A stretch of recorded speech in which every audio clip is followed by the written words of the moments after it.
এখানে খেয়াল করে দেখো, এখানে ক্লিয়ারলি দেওয়াই আছে। যদি খেয়াল করো যে financial accounting is concern with reporting financial information to external parties such as stock holders, creditors and regulators. মানে অলরেডি কিন্তু তোমরা এটা জেনেছো যে আমরা যে ফাইন্যান্সিয়াল অ্যাকাউন্টিং থেকে যে আউটপুটটা তৈরি করি, আউটপুটটা হচ্ছে ফাইন্যান্সিয়াল স্টেটমেন্টস। সেই ফাইন্যান্সিয়াল স্টেটমেন্টসটা আমরা ডিফারেন্ট যেই আমার ইউজার গ্রুপ, তার মধ্যে ইন্টারনাল ইউজার, এক্সটার্নাল ইউজার, দুই ধরনের ইউজারের কথা বলেছিলাম। তো তাদেরকে আমরা ইনফরমেশন গুলোকে প্রোভাইড করি, বাট মেইন ফোকাস কিন্তু থাকে আমাদের কার? External user. কারণ একটা এন্টিটি কি করছে না করছে সেটা সার্বিক একটা নির্ধারিত পিরিয়ডের পারফরমেন্স, পজিশন, এই বিষয়গুলো আমরা কিন্তু জানাই। তাহলে এটা মেইনলি কিন্তু ফর এক্সটার্নাল আর কি। আর অন্যদিকে managerial accounting is concern with providing information to manager for use within the organization. তার মানে ইন্টারনাল যে অ্যাকাউন্টিং মেকানিজম গুলো আছে সেগুলোকে আমরা বলছি ম্যানেজারিয়াল অ্যাকাউন্টিং। কারণ জানি যে একটা প্রতিষ্ঠানকে গভর্ন করতে গেলে বা চালাতে গেলে তার কিছু প্ল্যান থাকে, এটাকে কি কন্ট্রোল করতে হয়, এগুলোকে আবার এক্সিকিউট করতে হয়। এবং তাহলে এই যে যাবতীয় যে বিষয়গুলো আছে সেই বিষয়বস্তুগুলো নিয়ে অ্যাকাউন্টিং এর যে ব্রাঞ্চ আলোচনা করে তাকে বলা হয় ম্যানেজমেন্ট অ্যাকাউন্টিং। মানে এক কথা যদি আমরা বলি যে use of accounting information in managerial planning, controlling and evaluation is known as management accounting. তার মানে আমরা যখন অ্যাকাউন্টিং এর এই তথ্যগুলোকে একটা প্রতিষ্ঠানের মানে কিভাবে ম্যানেজড হবে সেই ব্যাপারে যখন আমরা ইউজ করি তখন সেই অ্যাকাউন্টিংটা আমরা বলছি ম্যানেজমেন্ট অ্যাকাউন্টিং। তাহলে প্রথমে আমরা ভেরি ভ্যালিড কোশ্চেন হচ্ছে what is the basic difference between financial accounting and managerial accounting. তো আমরা উপরের যে জিনিসগুলো দেখছি যে অ্যাকাউন্টিং মানে হচ্ছে রেকর্ডিং হয়, এস্টিমেটিং হয়, অর্গানাইজিং হয়, সামারাইজিং হয়, এগুলো সবই কিন্তু ফাইন্যান্সিয়াল অ্যাকাউন্টিং, তাই না? তো ফাইন্যান্সিয়াল অ্যাকাউন্টিং আবার কি করে? Financial accounting report to those outside organization. Financial accounting mainly outsider আছে যারা তাদেরকে রিপোর্ট করে থাকে। যেমন ওনার হতে পারে, ওনার বলতে ওনার তুমি বলতে পারো তাহলে আউটসাইডার হয় কেমনে ওনার? কারণ ধরো এক মালিকানা কারবারে যেহেতু মালিকের সাথে ব্যক্তি সত্তা, প্রতিষ্ঠান সত্তা ওইভাবে আলাদা হয় না বলে কিন্তু আমরা বুঝতে পারি না। বাট যেটা একটা কোম্পানি বা যেটা একটা পার্টনারশিপ সেখানে কিন্তু ওই কোম্পানিটা হচ্ছে একটা সত্তা, ব্যক্তিটা আরেকটা সত্তা। তাহলে ব্যক্তি যদি তোমার প্রতিষ্ঠানের শেয়ার হোল্ডার যদি ইউকে তে থাকে, যদি ইউএসএ তে থাকে, সারা বিশ্বের বিভিন্ন জায়গায় ছড়িয়ে ছিটে থাকতে পারে ওই কোম্পানির শেয়ার যারা ওন করে, তাহলে কিন্তু সে উইদিন দ্য অর্গানাইজেশন নাই, তার পক্ষে বোর্ড অফ ডিরেক্টর কোম্পানি পরিচালন করে, বাট সে কিন্তু outside the organisation. That's why সে কিন্তু আসলে আলটিমেটলি আউটসাইডে থাকে। যিনি ওনার উনি কিন্তু আউটসাইডে থাকে, কারণ প্রত্যেক ওনারের পক্ষে কিন্তু কোম্পানি সে পরিচালন করা সম্ভব হয় না।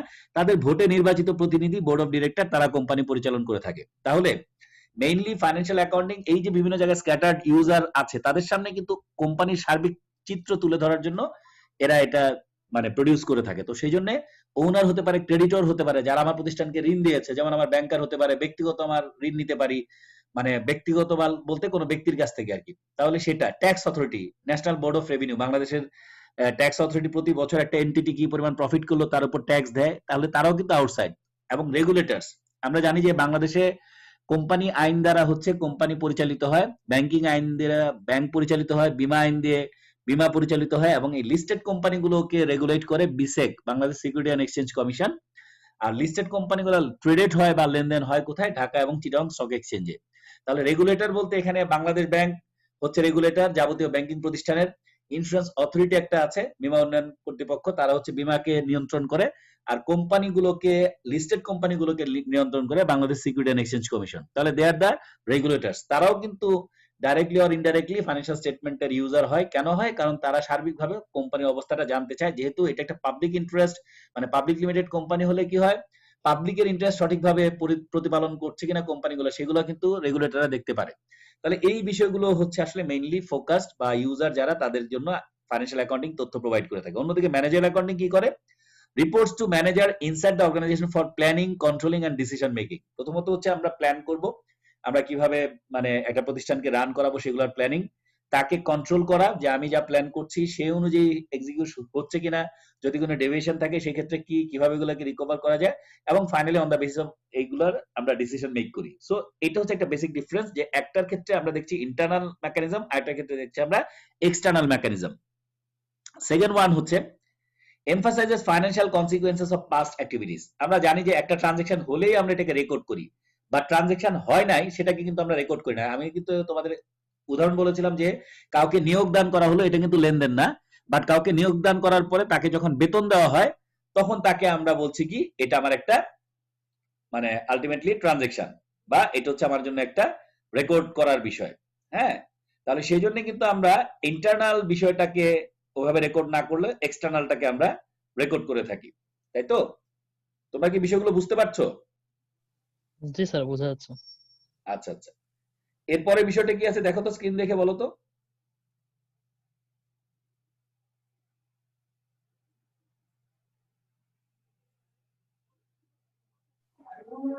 স্যার এখানে তো sir financial accounting, managerial accounting সম্বন্ধে স্যার বলা আছে। এটা কি কি বিষয় বলা আছে? স্যার আমার এখানে খুব সাউন্ড, তো স্যার আপনারা শুনতে পারতেছেন স্যার কথাগুলো? বললাম যে emphasizes financial consequence of past activities, আবার emphasizes decision affecting the future। তাহলে পার্থক্যর জায়গাটা কোথায়, যে ফাইন্যান্সিয়াল অ্যাকাউন্টিং অলরেডি যে ট্রানজাকশনটা হয়ে গেছে সেগুলো নিয়ে কাজ করে, কিন্তু ম্যানেজারিয়াল অ্যাকাউন্টিং হচ্ছে ফিউচারে হবে, ঘটবে, সেগুলো নিয়ে কাজ করে। তাহলে একটা হচ্ছে পাস্ট নিয়ে ডিল করে, আর একটা হচ্ছে ফিউচার নিয়ে ডিল করে। বিষয়টা কি ক্লিয়ার? জি স্যার। এবং এরপরে পার্থক্যের যে বিষয়, এমফাসাইজেস অবজেক্টিভিটি অ্যান্ড ভেরিফায়াবিলিটি। মানে অবজেক্টিভিটি বলতে ধরো তোমার কোন একটা ইনফরমেশনকে আমরা যদি প্রপার ভাউচিং থাকে, ভাউচারে যে বিষয়টা আছে সেটাকেই কিন্তু আমরা ট্রান্সফার করি আমাদের ফাইন্যান্সিয়াল স্টেটমেন্টে। তার মানে এটা কিন্তু অবশ্যই যা আছে তাই করা লাগবে, মানে যা নাই সেটা আমরা রিপোর্ট করতে পারি না। ধরো একটা প্রপার্টি প্ল্যান্ট ইকুইপমেন্ট কিনতে আমার একটা ইনভয়েস প্রাইস, তারপর এটাকে ক্যারি করতে চার্জ, ইনস্টল করতে চার্জ, এই যাবতীয় ভাউচার গুলো যখন প্রতিষ্ঠানে থাকে তখনই এটা আমরা মেশিনারিজ কস্ট হিসাবে দেখাই। বাট ওই ভাউচারটা যদি আমার না থাকে আমরা কিন্তু রিপোর্ট করতে পারবো না। তাহলে মেইনলি অবজেক্টিভিটি বলতে মিন করে যে এটার প্রপার এভিডেন্স, প্রপার ভাউচিং এবং প্রপার ডকুমেন্টেশন, এই ব্যাপারগুলোকে আমরা একসাথে বলছি অবজেক্টিভিটি। এবং এটাকে আবার অন্যরা ভেরিফাই করে, যারা রেকর্ড করে অন্য আরেকজন রিভিউ করে দেখে যে এটা যথার্থ আছে কিনা। তাহলে অবজেক্টিভিটি এন্ড ভেরিফায়াবিলিটি এই দুইটা বিষয়কে ফোকাস করা হচ্ছে ফাইন্যান্সিয়াল অ্যাকাউন্টিং। অন্যদিকে ম্যানেজমেন্ট অ্যাকাউন্টিং ফোকাস করা হচ্ছে রেলিভেন্স, মানে একটা তথ্য আদৌ এই প্রতিষ্ঠানের জন্য প্রাসঙ্গিক কিনা।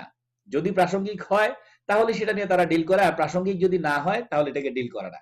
তাহলে মানে প্রাসঙ্গিক হলে সেটা রেকর্ডেড হোক বা না হোক এটা আলোচনার বিষয়বস্তু হতে পারে, কিন্তু ফাইন্যান্সিয়াল অ্যাকাউন্টিং এ কি হয়, শুধুমাত্র যেটা ওই প্রতিষ্ঠানের সাথে সংশ্লিষ্ট অতটুকুই আমরা হিসাবভুক্ত করি, তার বাইরের কোনো বিষয় আমরা দেখি না। ধরো আমরা যদি সিমিলার ইন্ডাস্ট্রিতে একটা কোম্পানি নিয়ে অ্যানালাইসিস করতে চাই, একটা ইন্ডাস্ট্রিতে ধরো একাধিক কোম্পানি থাকে, ধরো স্কয়ার ফার্মাসিউটিক্যাল একটা কোম্পানি, বেক্সিমকো ফার্মাসিউটিক্যাল একটা কোম্পানি, অথবা সিলভা ফার্মাসিউটিক্যাল, বিভিন্ন ধরনের ফার্মাসিউটিক্যাল আছে। তাহলে আমরা কিন্তু যখন একটা সিদ্ধান্ত ফার্মাসিউটিক্যাল সেক্টরের উপর নিব, সবগুলোর অ্যানালাইসিস বা বিশ্লেষণ গুলো ডিসিশন মেকিং এ করবে ম্যানেজমেন্ট অ্যাকাউন্টিং। কিন্তু আমি যদি শুধুমাত্র বেক্সিমকো ফার্মা নিয়ে ডিল করি, ওটার হিসাব দেখার দায়িত্ব হচ্ছে ফাইন্যান্সিয়াল অ্যাকাউন্টিং এর। তার মানে ফাইন্যান্সিয়াল অ্যাকাউন্টিং মেইনলি ওই কোম্পানি সংশ্লিষ্ট বিষয়গুলোকে তারা রেকর্ডের মধ্যে আনে বা বিবেচনায় আনে। অন্যদিকে ম্যানেজমেন্ট অ্যাকাউন্টিং হচ্ছে তার সাথে প্রাসঙ্গিক বা এটাকে সুন্দরভাবে সিদ্ধান্ত নিতে গেলে যা যা প্রয়োজন সবগুলোকে একসাথে নিয়ে তারপরে সিদ্ধান্তটা নিয়ে থাকে। আমি কি বিষয়টা বোঝাতে পারছি পার্থক্যের জায়গাটা? জি স্যার।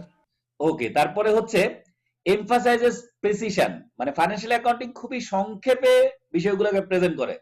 যেমন এবার বললো যে ইসলামী ব্যাংক 1200 কোটি টাকা প্রফিট করেছে, এটা হচ্ছে ফাইন্যান্সিয়াল অ্যাকাউন্টিং এর একটা তথ্য। আর যদি বলে যে মানে ইসলামী ব্যাংকের ধরো কোনো মতিঝিল শাখা এত টাকা প্রফিট করেছে, এটা হচ্ছে ম্যানেজমেন্ট অ্যাকাউন্টিং। তার মানে কি, ম্যানেজমেন্ট অ্যাকাউন্টিং হচ্ছে তোমার সেগমেন্ট আর একটা অংশ অনুযায়ী কাজ করে, আর পুরো প্রতিষ্ঠান নিয়ে কাজ করে হচ্ছে financial accounting. That is emphasises company wide report আর এমফাসাইজেস সেগমেন্ট রিপোর্ট। তার মানে ইচ এন্ড এভরি ব্রাঞ্চ কোথায় কি হলো না হলো এটা হচ্ছে ম্যানেজমেন্ট অ্যাকাউন্টিং এর কাজ, আর ইন টোটাল ফিগারটা হচ্ছে দেখা হচ্ছে ফাইন্যান্সিয়াল অ্যাকাউন্টিং। তাহলে কি হয়, তাহলে আমরা কিন্তু কম্প্রেসড বা খুবই সংক্ষিপ্ত অবস্থায় ফাইন্যান্সিয়াল অ্যাকাউন্টিং কে দেখি, বাট ডিটেইল এবং এটাকে অনেক কিছু সহ কোথায় কোনটাকে রিপোর্ট করতে হবে সেই বিষয়টা হচ্ছে ম্যানেজার অ্যাকাউন্টিং দেখে। একদম মানে ইন ডেপথ যে অ্যানালাইসিস গুলো আছে সেগুলো ম্যানেজমেন্ট অ্যাকাউন্টিং করে। তারপর financial accounting must follow GAAP, generally accepted accounting principal অথবা IFRS, international financial reporting standard. তার মানে অ্যাকাউন্টিং করতে গেলে তোমার কিন্তু গাইডলাইন লাগবে, ওই গাইডলাইনের আলোকেই তুমি অ্যাকাউন্টিংটা করবা যদি সেটা ফাইন্যান্সিয়াল অ্যাকাউন্টিং হয়। অন্যদিকে নিড নট ফলো গ্যাপ এবং আইএফআরএস, কিন্তু ম্যানেজমেন্ট অ্যাকাউন্টিং এর ক্ষেত্রে ওইরকম কোনো গাইডলাইন নাই। কোম্পানির সাইজ অনুযায়ী, যেমন বাংলাদেশে ইউনিলিভার অনেক বড় কোম্পানি, তাদের আলাদা কস্ট অ্যাকাউন্টিং আছে, আলাদা ম্যানেজমেন্ট অ্যাকাউন্টেন্ট আছে, আলাদা ফাইন্যান্সিয়াল অ্যাকাউন্টেন্ট আছে। মানে যেহেতু তাদের কোম্পানির সেগমেন্টেশন অনেক হাই, প্রচুর বড় ধরনের size company, product line up অনেক মানে ডাইভার্সিফাইড, তাদের বিভিন্ন ব্রাঞ্চ প্রয়োজন পড়ে। বাট যেখানে ধরো ছোট্ট একটা কোম্পানি, তার মধ্যে কিন্তু ম্যানেজমেন্ট অ্যাকাউন্টিং এর অত দরকার নেই, কারণ অত ওরকম কঠিন ডিসিশন নেওয়ার কোনো ব্যাপার থাকে না। তো সেই জন্যই কিন্তু আসলে ফাইন্যান্সিয়াল অ্যাকাউন্টিংটা কম্পারেটিভলি গাইডলাইন অনুযায়ী পরিচালিত হয়, আর ম্যানেজমেন্ট অ্যাকাউন্টিং ডিপেন্ড করে কোম্পানির সাইজ কি, কাদের লাগবে না লাগবে সেভাবে হয়ে থাকে। তাই তাদের ওরকম কোনো স্পেসিফিক গাইডলাইন নেই, কারণ গাইডলাইন থাকলে এটা সবার জন্য ম্যান্ডেটরি হয়, আর যদি গাইডলাইন না থাকে যে যার মতো করে প্র্যাকটিস করতে পারে। তো ম্যানেজমেন্ট অ্যাকাউন্টিং এর ক্ষেত্রে সেই ধরনের একটা অপশন আছে যেটা ফাইন্যান্সিয়াল অ্যাকাউন্টিং এ নাই। এবং ম্যান্ডেটরি ফর এক্সটার্নাল রিপোর্টস, তোমাকে অবশ্যই রিপোর্ট করতে গেলে ওই গাইডলাইন গুলো ফলো করে রিপোর্ট করতে হবে এক্সটার্নাল রিপোর্টের ক্ষেত্রে। বাট ম্যানেজমেন্ট অ্যাকাউন্টিং এর কোনো রিপোর্ট ইন্টারনাল তুমি কি কি বের করলা এটা কিন্তু কারোর সামনে দিতে কোম্পানি বাধ্য না, এটা কোম্পানি ডিসিশন মেকিং এর জন্য কাজে লাগে। সো তাহলে কিন্তু দুইটা অ্যাকাউন্টিং এর একটা পার্থক্য তোমরা বুঝতে পারলা, মানে management accounting and financial accounting এর মধ্যে বেসিক পার্থক্যটা কোথায়। তোমরা কি বিষয়টাতে ক্লিয়ার? জি স্যার। ওকে, তাহলে আমরা এখন চ্যাপ্টার 1 এর মধ্যে আমরা খুব স্কিম থ্রো ভাবে যাচ্ছি, হালকাভাবে যাচ্ছি ব্যাপারটাকে জানার জন্য। বইতে আর অনেক কথা আছে, এগুলো দরকার নাই।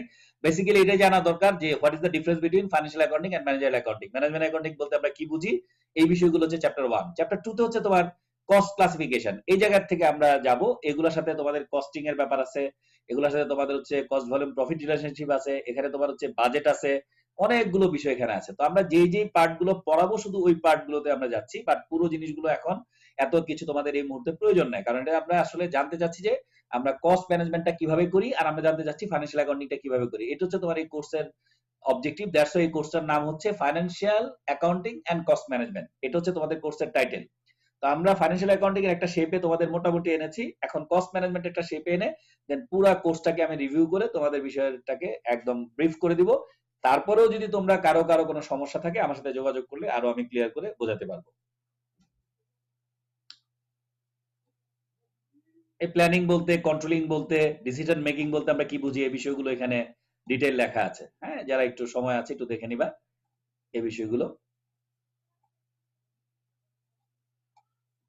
এখানে ম্যানেজার অ্যাকাউন্টিং বড় বড় অ্যাক্টিভিটিস যেগুলো করে বলা হয়েছে, প্ল্যানিং, কন্ট্রোলিং, ডিসিশন মেকিং, এগুলোতে কোথায় যে কি ধরনের কাজ করে সেই বিষয়গুলো এখানে একটা জাস্ট একটা চার্ট করা আছে, চার্টিং।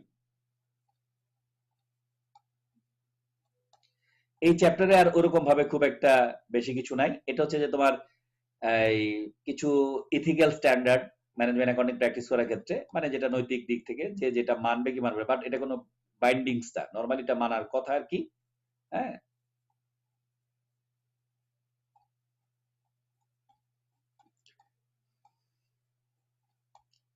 আমরা এখন ক্লাসিফিকেশনটাতে যাব, যেটা ইম্পর্টেন্ট।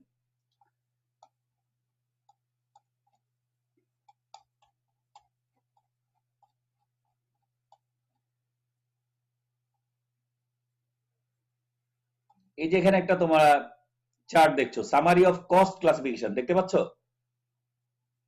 জি স্যার। জি স্যার।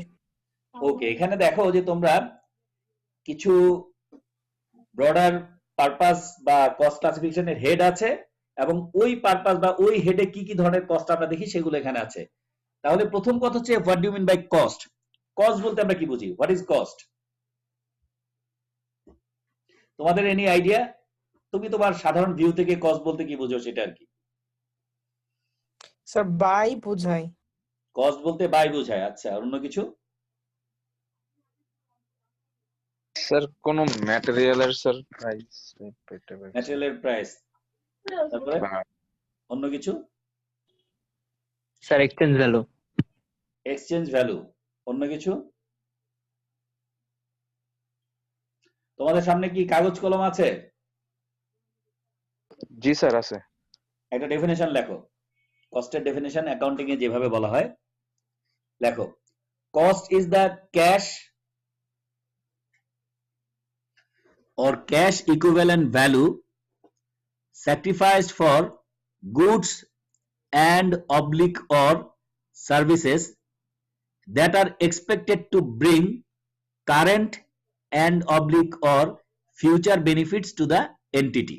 এটা হচ্ছে কস্টের ডেফিনেশন। আমি কিন্তু যেহেতু এটা রেকর্ড দিচ্ছি তুমি কিন্তু আরেকবার শুনে নিতে পারবা।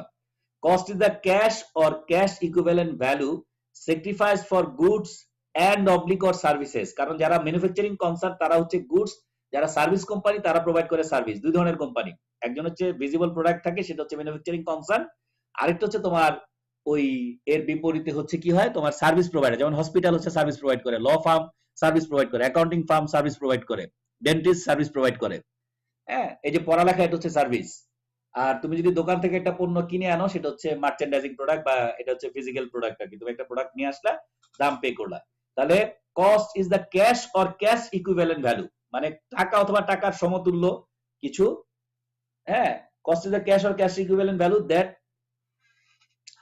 For goods and obligate services that are expected to bring, যেটা মনে করা হয় তোমার প্রতিষ্ঠানকে current and oblique or future benefits to the entity, মানে তোমার প্রতিষ্ঠানকে বর্তমানেও সুবিধা দিতে পারে, ভবিষ্যতেও সুবিধা দিতে পারে। যেমন তুমি ধরো একটা মেশিনারিজ ক্রয় করলা, এই মেশিনারিজ ক্রয় করলে যদি 10 বছর এটা লাইফ হয়, তাহলে এটার বেনিফিট কিন্তু তুমি 10 বছর পাবা। তাহলে কারেন্টলি তুমি খরচ করছো, বাট এর বেনিফিটটা তোমার ফিউচার পর্যন্ত আসবে। তাহলে বর্তমান বছরে একটা অংশ, আগামী 9 বছর এটা আরো তোমাকে সুবিধা দিয়ে যাবে। দ্যাটস ওয়াই এটার মধ্যে বোথ কোয়ালিটি আছে, যে এটার মধ্যে একটা অংশ আছে কারেন্ট, এই বছরের যে অংশ তুমি সুবিধা পাবা, আর আগামী 9 বছরের হচ্ছে তোমার ফিউচার। তাহলে এই যে তুমি প্রকিউর করলা, এটা হচ্ছে একটা ওয়ান কাইন্ড অফ কস্ট। তাহলে কস্ট হচ্ছে একটা স্যাক্রিফাইস। এটা কেন করা হয়? উদ্দেশ্য হচ্ছে প্রতিষ্ঠান যাতে তার কাছ থেকে বর্তমানে ও ভবিষ্যতে যে কোনো সময় একটা সুবিধা পেতে পারে, এটা হচ্ছে কস্ট। এখন অ্যাকাউন্টিং এ বিভিন্ন ধরনের কস্ট আছে, এখানে কি খুবই অল্প কিছু কস্ট, আরো অনেক ডিটেল আছে, বাট তোমাদেরকে আর এত ডিটেল পড়ার লাভ নাই, কারণ কস্ট অ্যাকাউন্টিং এর উপরে 3-4টা কোর্স আছে আমাদের ডিপার্টমেন্টে। কস্ট অ্যাকাউন্টিং এর উপরে ধরো 3টা কোর্স, 3টা কোর্স মানে 6 মান্থ করে শুধু কস্ট অ্যাকাউন্টিং। ম্যানেজমেন্ট অ্যাকাউন্টিং এর উপর আছে 3টা কোর্স। তো এই দুইটা মিলায় তোমার হচ্ছে এখানে একটা কোর্স, আবার ফাইন্যান্সিয়াল অ্যাকাউন্টিং কোর্স আছে 7টা কোর্স। তাহলে 7 আর ধরো এতগুলো কোর্সের কম্বিনেশন তোমাদের তো আসলে সবকিছু এত ডিটেইল পড়ানো যাবে না। দ্যাটস ওয়াই জাস্ট আমরা যতটুকু না হলেই নয় অতটুকু দিয়ে তোমাদের বোঝানোর চেষ্টা করছি। তাহলে প্রথমে যে টাইপটা, assigning cost to cost object, মানে কস্ট অবজেক্ট বা কস্টের যে বিষয়বস্তু বা কস্ট বলতে আমরা যা মিন করি, তার ভিত্তিতে আমরা কয় ধরনের কস্ট দেখি। একটাকে বলা হচ্ছে ডাইরেক্ট কস্ট, আর একটাকে বলা হচ্ছে ইনডাইরেক্ট কস্ট। এখানে বলা হচ্ছে কি ডাইরেক্ট কস্টের within bracket can be easily traced, মানে যে কস্টটাকে তুমি খুব সহজে ট্রেস করতে পারো এই কস্টটাকে বলা হচ্ছে ডাইরেক্ট, আর যেটা সহজে করতে পারো না সেটা ইনডাইরেক্ট। একটা এক্সাম্পল দিলে ক্লিয়ার হবে।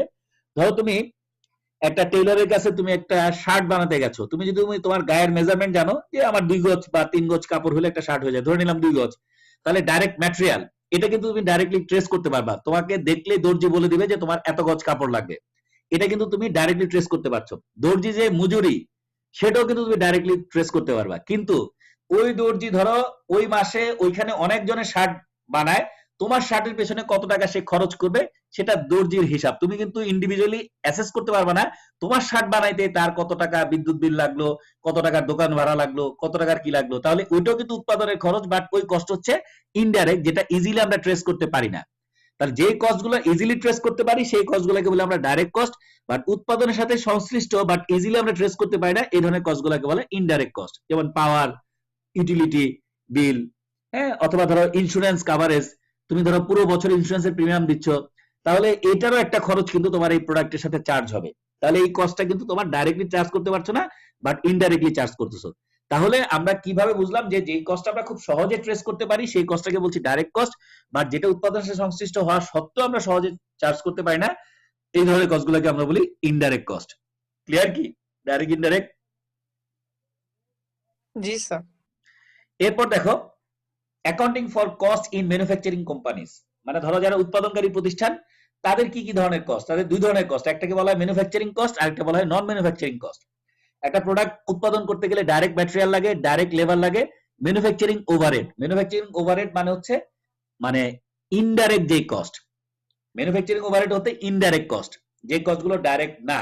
যেমন ধরো ম্যাটেরিয়াল তো তুমি জানোই, লেবার কত লাগে জানো, কিন্তু তুমি ধরো ওইখানে যে বিদ্যুৎ কনজাম্পশন, ওইখানকার যা পানি, বা ওখানকার যদি দারোয়ান বাইরে থাকে দারোয়ানের যদি মাসে বেতন দিতে হয়, এই বিভিন্ন খরচগুলো কিন্তু উৎপাদনের জন্য ফ্যাক্টরির জন্য লাগছে, বাট এই কস্টগুলো কিন্তু সরাসরি তুমি প্রতি প্রোডাক্টের সাথে অ্যাটাচ করতে পারবে না। একটা মাসে উৎপাদন শেষ হলে তখন তো মোট এত টাকার আমার এই খরচ গেছে, মানে ওভারহেড শব্দের অর্থ হচ্ছে উপরিব্যয়, বাংলায় বলে যেটাকে উপরিব্যয়, আর একসাথে এই জিনিসটাকে আমরা বলছি উৎপাদন সংক্রান্ত উপরিব্যয়, মানে যেটা আমরা ডাইরেক্টলি ট্রেস করতে পারি। তাহলে একটা প্রোডাক্টকে টোটালি কস্টিং এর মধ্যে আনতে গেলে 3টা এলিমেন্ট লাগে, একটা হচ্ছে ডাইরেক্ট ম্যাটেরিয়াল, একটা হচ্ছে ডাইরেক্ট লেবার, আর একটা হচ্ছে ম্যানুফ্যাকচারিং ওভারহেড। এই 3টা কস্টকে একসাথে বলা হচ্ছে ম্যানুফ্যাকচারিং কস্ট। বুঝতে পারছো বিষয়টা? জি স্যার। এরপর নন ম্যানুফ্যাকচারিং, ধরো উৎপাদন করলেই তো হয় না পণ্য, উৎপাদন করলে প্রোডাক্টকে সেল করতে হয়। প্রোডাক্টের ধরো একটা শোরুম থাকে, একটা গোডাউন থাকে, তাহলে তুমি যখন সেল করবা, সেলিং রিলেটেড কমিশন হতে পারে যে তোমার যে ডেলিভারি ভ্যান দিয়ে পৌঁছায় দিবা, অথবা তুমি যদি এটা কোনো মানুষকে কমিশন এজেন্ট নিয়োগ করে যে তাকে প্রোডাক্ট বিক্রির উপর কমিশন দিবা, বিভিন্ন ধরনের কস্ট থাকতে পারে, বা এটার জন্য মার্কেটিং কস্ট থাকবে, অ্যাডভার্টাইজিং কস্ট থাকবে, বিভিন্ন ধরনের কস্ট থাকবে, এগুলো হচ্ছে তোমার সেলিং রিলেটেড কস্ট। আবার অ্যাডমিনিস্ট্রেটিভ কস্টটা কি, তোমার ধরো ফ্যাক্টরি থেকে প্রোডাক্ট তুমি নিয়ে আসতেছো, শোরুমে ডিসপ্লেতে এনে সেল করতেছো, তাহলে ফ্যাক্টরির একটা রেন্ট আছে, এটা যাবে ম্যানুফ্যাকচারিং এর মধ্যে। কিন্তু এই যে তুমি শোরুমের রাখছো, এটা কিন্তু তোমার অ্যাডমিনিস্ট্রেটিভ, এটা হেড অফিস, এখান থেকে কিন্তু তুমি প্রোডাক্টটাকে সেল করবা, তাহলে তারও কিন্তু একটা কস্ট হচ্ছে, যেটাকে প্রশাসনিক ব্যয় বলা হচ্ছে। তাহলে দেখো, উৎপাদন শুধু করলে হচ্ছে না, উৎপাদনের পর প্রোডাক্ট সেল করার আগেও কস্ট লাগে, একটা হচ্ছে সেলিং এবং একটা হচ্ছে অ্যাডমিনিস্ট্রেটিভ, এবং এই সবগুলো কস্ট কিন্তু related with the manufacturing company, যারা উৎপাদনকারী প্রতিষ্ঠান তাদের। স্যার ট্যাক্স কি হচ্ছে অ্যাডমিনিস্ট্রেটিভ কস্টের মধ্যে পড়বে? ট্যাক্সটা আসলে কস্ট না, ট্যাক্সটা হচ্ছে তোমার প্রফিটের উপর। তোমার প্রতিষ্ঠান যখন প্রফিট করবে, সেই প্রফিটের উপর যে খরচটা দিবা, সেই খরচটা তোমার হচ্ছে বিজনেস কস্ট আসে, ওটাকে তো ওইভাবে চার্জ করা হয় না। হ্যাঁ, তুমি টোটাল প্রফিট করে এত টাকা প্রফিট, তোমার এখন ট্যাক্স রিটার্ন সাবমিট করবা, তোমার কোম্পানি এত টাকা প্রফিট করেছে, এত টাকা তুমি ট্যাক্স দিবা। ঠিক আছে, এটা প্রফিট থেকে কাট করে বাকিটুকু ওনাররা চাইলে ডিস্ট্রিবিউট করতে পারে গভর্নমেন্টকে দেওয়ার পরে। ঠিক আছে। আচ্ছা স্যার। এরপর দেখো, প্রিপেয়ারিং ফাইন্যান্সিয়াল স্টেটমেন্ট। তুমি যখন ফাইন্যান্সিয়াল স্টেটমেন্ট তৈরি করবা, দুই ধরনের কস্ট, একটা হচ্ছে প্রোডাক্ট কস্ট, একটা হচ্ছে পিরিয়ড কস্ট। মানে এই কস্টগুলো কিন্তু product cost, direct material, direct labour, manufacturing overhead, এটা হচ্ছে প্রোডাক্ট কস্ট। আর এই সেলিং এবং অ্যাডমিনিস্ট্রেটিভ কস্ট হচ্ছে একটা পিরিয়ডের সাথে সংশ্লিষ্ট। এবার ধরো ফ্যাক্টরির রেন্ট, ফ্যাক্টরির রেন্টটা কিন্তু তোমার উৎপাদন হোক বা না হোক, পিরিয়ড শেষ হলে তোমাকে দিতে হবে, পিরিয়ড শেষ না হলে দিতে হবে না, তাই না? তাহলে এই কস্ট হচ্ছে তোমার পিরিয়ড কস্ট। আর যেটা প্রোডাক্ট উৎপাদন করতে লাগে, কোনটা লাগে, ম্যাটেরিয়াল লাগে, লেবার লাগে, ওভারহেড লাগে, এটা হচ্ছে তোমার প্রোডাক্ট কস্ট। তাহলে প্রোডাক্ট এবং পিরিয়ড কস্ট, এই দুইটা কস্ট হচ্ছে আমরা পাই ফাইন্যান্সিয়াল স্টেটমেন্টের পয়েন্ট অফ ভিউ থেকে। ঠিক আছে। এরপর কস্ট বিহেভিয়ার। কস্ট আবার আচরণ করে কি? কস্ট এমন একটা বিষয় যেটা বিহেভ করে, এটার কস্টকে ড্রাইভ করার বহু কিছু আছে। ধরো তুমি সিএনজি তে উঠলা বা ট্যাক্সি ক্যাবে উঠলা অথবা উবারে, হোয়াটএভার যেভাবে উঠো, মাইলেজের সাথে সাথে কিন্তু তোমার কস্টটা বাড়বে। তাহলে এখানে মাইলেজ হচ্ছে কস্ট ড্রাইভার, যেটা কস্টকে ড্রাইভ করে। তাহলে কি দাঁড়াচ্ছে, যে কস্ট গুলো আলটিমেটলি একটা অ্যাক্টিভিটির সাথে কানেক্টেড, তার ভিত্তিতে কস্ট গুলো ফ্ল্যাকচুয়েট করে, সেই ধরনের কস্ট গুলোকে বলা হয় তোমার হচ্ছে কস্ট বিহেভিয়ার অনুযায়ী রেসপন্স করা। যেমন হচ্ছে ভেরিয়েবল কস্ট। ভেরিয়েবল কস্টের ডেফিনেশনে বলছে the cost which vary with the level of productivity, মানে প্রোডাক্টিভিটির সাথে সাথে যেটা ভ্যারি করে। যেমন ধরো একটু আগে বললাম যে তুমি একটা শার্ট বানালে 2 গজ লাগবে, দুইটা শার্ট বানালে 4 গজ, তিনটা বানালে 6 গজ, তাহলে এই যে প্রতি এক একটার জন্য 2 গজ করে লাগছে, এটা হচ্ছে ভ্যারিয়েবল, এটা হচ্ছে ভ্যারিয়েবল। আর ফিক্সড হচ্ছে কি, যেই কস্ট আলটিমেটলি ধরো একটা সার্টেন পিরিয়ড পর্যন্ত ফিক্স থাকবে, একটা রেঞ্জ পর্যন্ত। ধরো একটা ক্লাসরুমে 70 জন বসতে পারো, তাহলে 1 জন থেকে 70 জন হচ্ছে ক্লাসের রেঞ্জ। তুমি একজন স্টুডেন্ট বসলো, যেই ভাড়া দিতে হবে, যদি এটা ভাড়া নেওয়া হয়, 70 জন বসলো কিন্তু একই ভাড়া দিতে হবে। তার মানে এই কস্টটা কিন্তু ফিক্স থাকছে up to relevant range. Relevant range কত? 1 থেকে 70 জন স্টুডেন্ট, তাহলে 1 থেকে 70। তাহলে যে রেঞ্জ অনুযায়ী একটা সার্টেন টাইম অনুযায়ী যেই কস্টটা কনস্ট্যান্ট থাকবে, সেই কস্টটাকে বলছি আমরা ফিক্সড কস্ট। এখানে কিন্তু কস্ট ড্রাইভার ম্যাটার করে না। কস্ট ড্রাইভার বলতে ধরো এখানে নাম্বার অফ স্টুডেন্ট হচ্ছে কস্ট ড্রাইভার। যদি 75 জন স্টুডেন্ট হয়, তাহলে কিন্তু আরেকটা রুম নিতে হবে তোমাকে, তাই না? তাহলে নরমালি ফিক্সড কস্ট হচ্ছে একটা সার্টেন লেভেল পর্যন্ত, একটা সার্টেন রেঞ্জ পর্যন্ত ফিক্স থাকে। আর মিক্সড কস্ট, মিক্সড কস্টকে বলা হয় combination of both variable and fixed. একটা মিক্সড কস্টের এক্সাম্পল কি দিতে পারবা?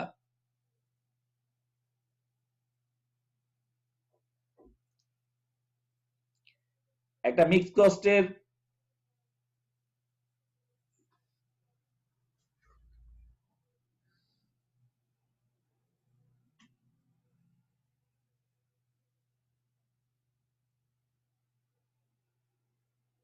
তোমরা কি মিক্সড কস্টের একটা ডেফিনিশন দিতে পারবা বা এনি আইডিয়া? স্যার বাস হতে পারে, হ্যাঁ, বাস কেমন? বাস বা কার। কিভাবে বলো একটু। যেমন স্যার মনে করেন আমি 3 কিলোমিটার যাব, 3 কিলোমিটারের জন্য দেখা গেল আমার যে পেট্রোল সেটা তো সেমই লাগছে, বাট যদি 2 জন যাই সেক্ষেত্রে আমার কষ্ট হচ্ছে কমে যাচ্ছে, মানে আমরা ভাগাভাগি করে যাচ্ছে, বা 3 জন গেলে আর একটু কষ্ট কমে যাচ্ছে। অ্যাকচুয়ালি মিক্সড কস্ট বলতে বিষয়টা এরকম না। মিক্সড কস্ট বলতে তোমার টোটাল যে কস্টটা, এটা মধ্যে এমন একটা এলিমেন্টস থাকবে যে এলিমেন্টসটার মধ্যে বোথ ফিক্সড এবং বোথ ভেরিয়েবল দুইটাই থাকবে। যেমন ধরো এখনকার বিলুপ্ত প্রায় যেটা নাই বললেই চলে ল্যান্ড ফোন। হ্যাঁ, এই ল্যান্ড ফোন গুলো কি হতো, ল্যান্ড ফোন গুলোর যে তোমার একটা ফিক্সড রেট, লাইন রেন্ট, তুমি একটা কল না করলেও কিন্তু ওই লাইন রেন্টটা মাস শেষে দিতে হবে অ্যালং উইথ ভ্যাট। ঠিক আছে? আর তুমি যদি কল করো, কলের জন্য দিতে হবে আবার আরেকটা চার্জ, যে এত ইউনিট কল করছো এত টাকা তোমার এটার বিল আসছে, এত মিনিট ডিউরেশন এটা। তাহলে এখানে কিন্তু টোটাল যে মানে বিদ্যুতের বিলের ক্ষেত্রে এরকম হয় না, অনেক ক্ষেত্রে বিদ্যুতের ক্ষেত্রে না, এটা টেলিফোনের ক্ষেত্রে হয়। তোমার টেলিফোনের যে বিলটা আসছে সেই বিলটা কিন্তু মাস শেষে combination of one mix cost, কারণ এখানে বোথ ভেরিয়েবল এন্ড ফিক্সড দুইটাই আছে। একটা অংশ হচ্ছে লাইন রেন্ট, তুমি ইউজ করো বা না করো, আরেকটা অংশ হচ্ছে তোমার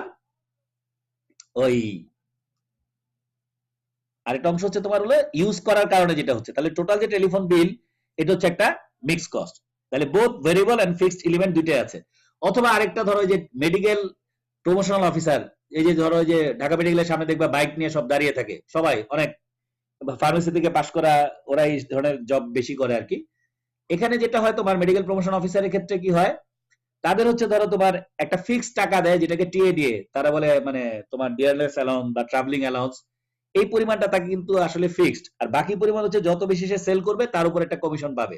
তাহলে সেল যত বেশি তার ভেরিয়েবল ইনকামটা তত বেশি। টোটাল মাস শেষে সে যে টাকাটা পায়, তার যে বেতনটা, এই বেতনটা হচ্ছে একটা মিক্স কস্ট, বোথ এলিমেন্ট আছে, একটা হচ্ছে ফিক্সড, একটা হচ্ছে variable.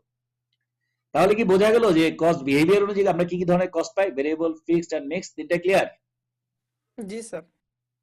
And finally decision making এর ভিত্তিতে, যেহেতু ম্যানেজমেন্ট অ্যাকাউন্টিং এর কাজ হচ্ছে ডিসিশন নেওয়া, তিন ধরনের কস্ট, একটা হচ্ছে ডিফারেন্সিয়াল কস্ট, একটা হচ্ছে সান কস্ট, একটা হচ্ছে অপরচুনিটি কস্ট। ডিফারেন্সিয়াল কস্ট বলতে কি মিন করে, যে ধরো তোমার পারপাস সেম, একই পারপাসের জন্য তুমি একাধিক অপশন তোমার থাকে। ধরো একটা সুইচ বোর্ডের যে সুইচ, এই সুইচের পারপাস কি, তুমি বাটন প্রেস করলে তোমার লাইট জ্বলবে, ফ্যান চলবে বা কিছু একটা যে কোনো কিছুর ফাংশন হবে। তাহলে এই যে সুইচটার দাম 20 টাকা থেকে 100 টাকা পর্যন্ত আছে। তাহলে একটা থেকে আরেকটা অল্টারনেটিভ গ্যাপ কত, 80 টাকা। তুমি 20 টাকাটাও কিনতে পারো, 100 টাকাটাও কিনতে পারো, ডিসিশন হচ্ছে তুমি পরে নিবা। বাট তুমি যখন কেনার আগে দেখবা যে কত ধরনের অপশন আছে, কি কি ফিচার আছে, কোনটা ভালো কোনটা মন্দ, এই জায়গায় যখন তুমি অ্যানালাইসিস করবা, এটাকে বলা হচ্ছে ডিফারেন্সিয়াল কস্ট, বা বিভিন্ন অল্টারনেটিভ মধ্যে ডিফারেন্সটা কি। পারপাস কিন্তু সেম, একই উদ্দেশ্যে একাধিক ধরনের তোমার হাতে অপশন। এখন ওখান থেকে যখন তুমি ডিসাইড করলে যে আমি এইটা কিনবো, 60 টাকাটা কিনবো, ওইটা কিন্তু হয়ে গেল sunk, already decision taken. Sunk মানে অলরেডি যেটা তুমি ডিসিশন নিয়ে নিয়েছো। তাহলে ডিফারেন্সিয়াল ফেজে তোমার অপশন আছে চিন্তা করার, আর ডিসাইড করে ফেললে আর কোনো অপশন নাই। তাহলে সান কস্ট অলরেডি ডিসিশন নেওয়া হয়ে গেছে, ফার্দার ডিসিশন মেকিং এ এটার আর কোনো রোল নাই ওই পারপাসে। অপরচুনিটি কস্ট কি, ধরো তোমরা এখন ক্লাস করতেছো, অনেকে ক্লাস করতেছে না, যে ক্লাস করতেছে না সে ধরো কোনো কাজে ব্যস্ত আছে, অথবা সে কোনো না কোনো মানে এন্টারটেইন হচ্ছে কোনো না কোনো ভাবে, তাহলে তার কি, তার অপরচুনিটি কস্ট হচ্ছে ক্লাসটা না করা। আর তোমরা যারা ক্লাস করতেছো তার অপরচুনিটি কস্ট কি, তুমি হয়তো এখন এন্টারটেইন হইতে পারতা, আড্ডা দিতে পারতা, ফুর্তি করতে পারতা, সেটা তোমার অপরচুনিটি কস্ট। মানে এট এ টাইম তুমি কিন্তু যে কোনো দুইটা অল্টারনেটিভ চুজ করতে পারবে না, যে কোনো একটাকে বেছে নিতে হবে। যেটা তুমি বেছে নিবা আর ওই সময়ে যেটা তুমি করতে পারতা, যেটা ছেড়ে দিবা, সেটা হচ্ছে তোমার অপরচুনিটি কস্ট। এটা কিন্তু তোমার সিদ্ধান্তের ব্যাপার, তুমি কি ক্লাস করবা না ফুর্তি করবা, ডিসিশন তোমার। তাহলে কি আমি বুঝাইতে পারলাম বিষয়গুলো? জি স্যার। তাহলে আমরা এই ধরনের কস্ট গুলো বিভিন্ন ভাবে দেখি, আস্তে আস্তে আমরা সামনে যাব, আমরা অঙ্ক করব যখন, তখন এগুলো আরো ক্লিয়ার হবে। তো আজকের ক্লাস এতটুকু, চ্যাপ্টার 1 এবং চ্যাপ্টার 2। চ্যাপ্টার 1 এ আমরা যা শিখলাম, ম্যানেজমেন্ট অ্যাকাউন্টিং কি, ম্যানেজমেন্ট অ্যাকাউন্টিং এর ফাংশন গুলো কি, ম্যানেজমেন্ট অ্যাকাউন্টিং এর সাথে ফাইন্যান্সিয়াল অ্যাকাউন্টিং এর ডিফারেন্সটা কি, আর এখানে এসে কি জানলাম, কস্ট কাকে বলে, কত ধরনের কস্ট আমরা দেখি চ্যাপ্টার 2 তে। এই বিষয়গুলোই আজকের লেকচারে আমরা দেখলাম, জানলাম। আস্তে আস্তে আমরা পুরো জিনিসগুলোকে কমপ্লিট করব এবং তারপরে ফাইন্যান্সিয়াল স্টেটমেন্ট প্রিপেয়ার করে পুরো কোর্সটাকে র‍্যাপ আপ করব। ঠিক আছে? আচ্ছা স্যার, আসসালামু আলাইকুম স্যার। ওকে, ভালো থাকো সবাই।